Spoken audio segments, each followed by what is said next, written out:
Network News.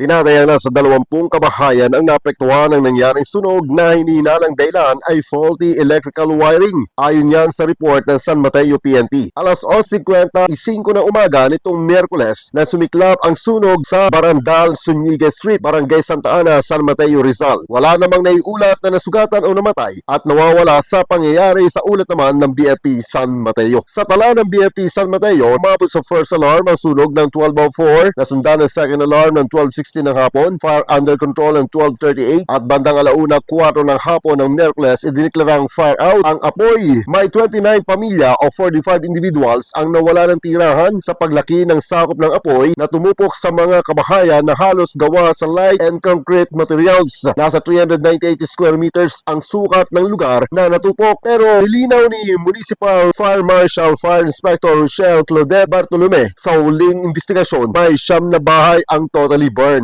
Samantalang mayroong 4 na fire trucks mula BFP San Mateo, 4 na fire trucks BFP Rizal, ganun din sa Sipag, may 20 volunteers ang nagtulong-tulong upang mapula ang apoy at 2 ambulansya naman ang naka-standby. Hindi naman nabanggit kung magkano halaga ng ari-arian ang natupok sa nangyaring sunog. Kasama mo sa Ramen Calabarzon and 106.3 IFM Lucena, Idol Edgar Maceda, Tata Aramen. RMN Network News.